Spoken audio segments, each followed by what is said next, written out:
Mas pinaigting pa ng Land Transportation Office o LTO ang kanilang kampanya laban sa mga fixer para masawata ang mga fixer. Nakipagtulungan ng LTO sa PNP-CIDG at Intelligence Agency para manmanan ang bawat LTO district offices kung may presensya pa ng mga fixer. Agarang pagsibak sa pwesto ang iniutos ni LTO Chief Marcos Lacanilao sa sinumang kawani ng ahensya na sangkot sa fixing. Simula po nung nagtukaw po si ASEC Marcos, may 7-point agenda ang LTO na saro po duman sa agenda is the no to fixing fixer, no to fixer. So, yung anti-fixing campaign. And sa part po ng LTO Bicol, nakipag-coordinate po kita with the PNP, CIDG, and gagawin po ng intelligence agency within the Bicol to give us a report kung mga surveillance po ninda ay mga data po ninda kung iba po mga presence ng mga fixers sa LTO offices.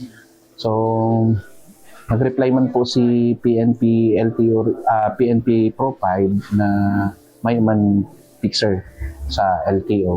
Yan po si reply nila.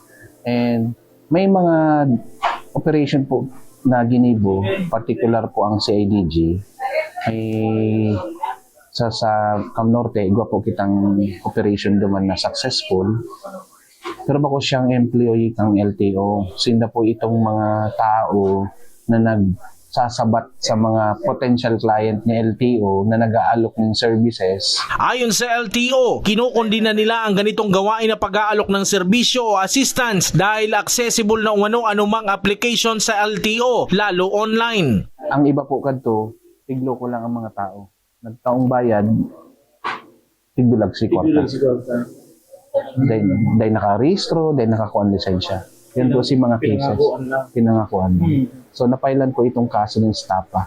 Mostly stapa sinagluwas sa diet. Ang ano mi po panawagan mi po sa mga kliyente, sa mga duman po sa opisina, dumiretso po sa opisina.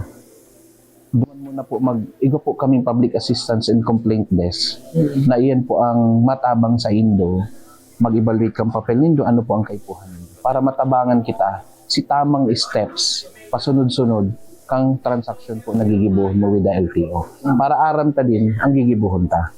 Panduwa, dahil po kamo mag-entertain kayo mga nag-aalok-alok na yan sa luwas ng mga kuadigdi, mga asyo. Tadai man po yan kaipuhan.